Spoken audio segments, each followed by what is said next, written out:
Bismillahirrahmanirrahim. Assalamualaikum warahmatullahi wabarakatuh.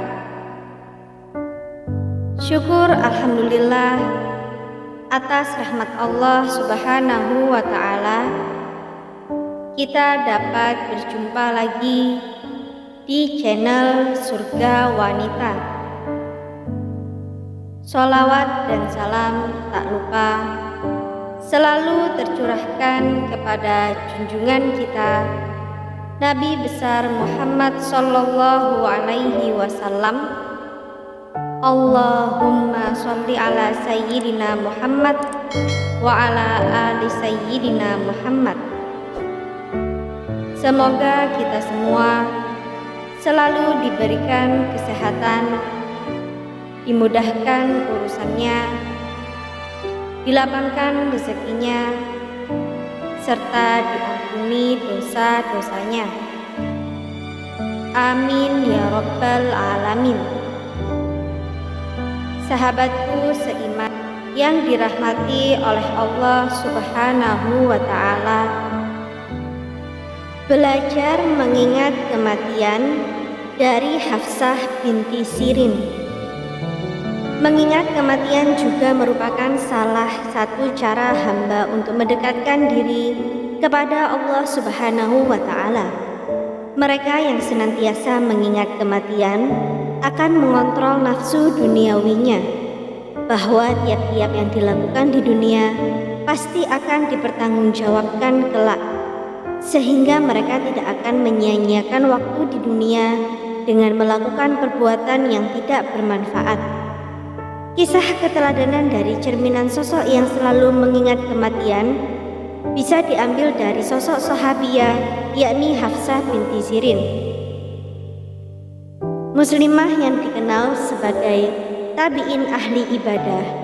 Selain itu, kemampuannya untuk mendalami Al-Quran serta peka akan permasalahan membuat Hafsah dinilai juga sebagai ahli fikih dan seringkali dimintai pendapat. Hafsah adalah putri dari pasangan Sirin dan Safiyah yang menikah saat Islam sudah berkembang di Madinah. Hafsah pun lahir pada masa kekhalifahan Utsman bin Affan, tepatnya pada tahun 31 Hijriah. Kelahiran Hafsah pun diikuti oleh saudara-saudaranya Muhammad, Yahya, Karimah, dan Ummu Sulaim. Adik Hafsah, Muhammad bin Sirin, juga dikenal sebagai salah satu ahli fikih dan ahli tafsir. Semenjak kecil, Hafsah memang gemar menuntut ilmu. Dia berusaha menggali ilmu dari para sahabat dan sahabiah, termasuk dari Anas bin Malik. Hafsah bahkan sudah mampu menghafal Al-Quran saat usia 12 tahun. Kemampuannya tersebut juga yang membawa Hafsah menjadi salah satu tabi'in perempuan yang dimuliakan pada masa itu. Hafsah binti Sirin selalu mengisi hidupnya dengan ibadah, kehormatan, kemuliaan, dan kebaikan. Ia berusaha sekuat mungkin menggunakan waktunya untuk beribadah.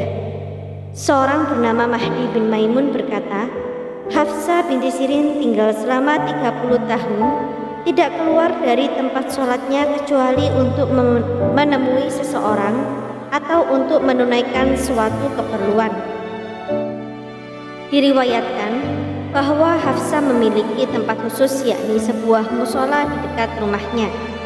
Ia akan melaksanakan ke musola itu untuk melaksanakan sholat zuhur dan tidak keluar lagi hingga ia mengerjakan sholat subuh esok harinya. Biasanya seusai sholat subuh, Hafsah tidak akan langsung meninggalkan musola. Ia akan mengerjakan sholat duha, baru kemudian keluar dan menyelesaikan urusannya. Ketika masuk waktu zuhur, Hafsah akan kembali lagi ke musola itu.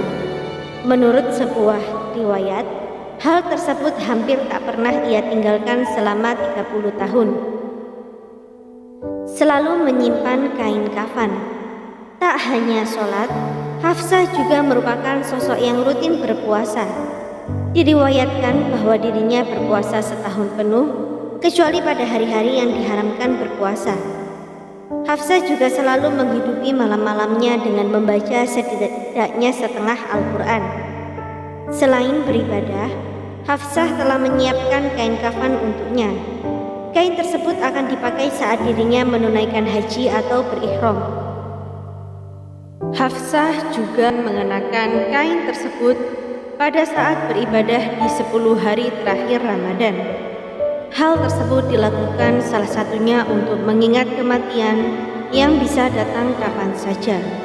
Dengan mengingat kematian, sehingga ia dapat dengan tulus mengharap ampunan dan ridho Allah. Dikisahkan pula bahwa Hafsah pernah membeli seorang budak perempuan. Budak perempuan itu dimintai pendapat mengenai Hafsah. Ia adalah wanita solehah. Ia merasa memiliki dosa yang besar. Maka di seluruh malamnya ia menangis dan sholat. Begitu pengakuan budak tersebut. Selain dikenal akan ahli ibadah, Hafsah juga merupakan sosok yang pintar dan seringkali dimintai pendapat mengenai sebuah permasalahan. Saudaranya, Muhammad bin Sirin, pernah ditanyai mengenai suatu hal oleh muridnya. Namun ia kesulitan dalam mengambil keputusan. Muhammad pun meminta muridnya untuk datang dan menanyai Hafsah. Pergilah kalian kepada Hafsah. Bertanyalah kepadanya bagaimana dia mengkajinya, masalah yang berhubungan dengan Al-Quran. Sebab ia bagaikan orang yang telah meminum bahtera keilmuan yang ada di dalam Al-Quran, kata Muhammad bin Sirin. Salah satu perkataan Hafsah yang paling terkenal adalah pesannya bagi para pemuda agar memanfaatkan masa muda mereka dengan beribadah. Wahai para pemuda, manfaatkanlah masa mudamu. Sesungguhnya aku tidak melihat amal perbuatan yang dapat dikerjakan dengan baik kecuali di masa muda, katanya. Hafsah sebenarnya dikaruniai seorang anak laki-laki, yaitu Al-Huzail. Huzail sangat berbakti kepada ibunya. Namun Allah memiliki kehendak lain dan Huzail wafat. Atas peristiwa ini, Hafsah pun mengenang, dia anakku, memerah susu unta pada pagi hari. Kemudian dia mendatangiku dan berkata, minumlah wahai ibu, karena sebaik-baik susu adalah yang berada pada kelenjar susu sejak malam harinya. Kemudian dia wafat. Maka Allah berikan kepadaku kesabaran. Walaupun begitu, aku dapati rasa sesak di dadaku yang hampir aku tidak tenang dengannya. Hafsah pun kembali berkata, tapi pada suatu malam aku pun membaca ayat yang berbunyi, apa yang ada di sisimu akan lenyap, dan apa yang ada di sisi Allah adalah kekal. Dan sesungguhnya kami akan memberi balasan kepada orang-orang yang sabar dengan pahala yang lebih baik dari apa yang telah mereka kerjakan. Quran Surat An-Nahl ayat 96. Maka sejak saat itu rasa sesak itu hilang.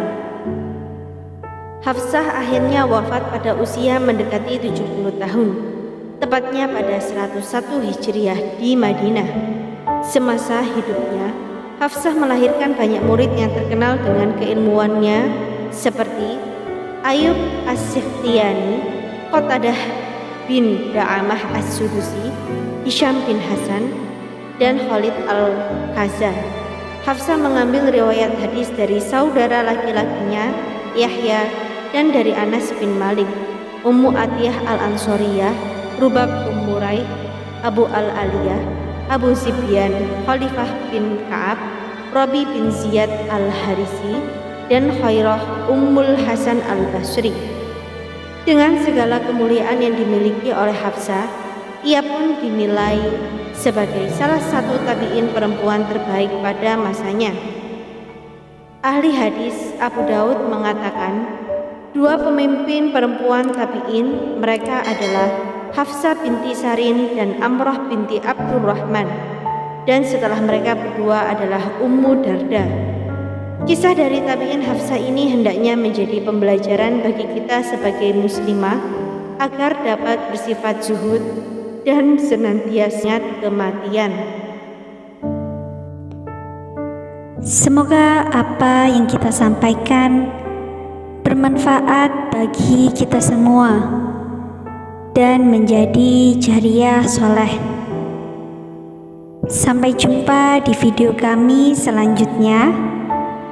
Jangan lupa untuk menekan tombol like dan subscribe, dan juga nyalakan lonceng notifikasinya agar Anda tidak ketinggalan video terbaru dari Surga Wanita. Sekian dan terima kasih banyak. Wassalamualaikum warahmatullahi wabarakatuh.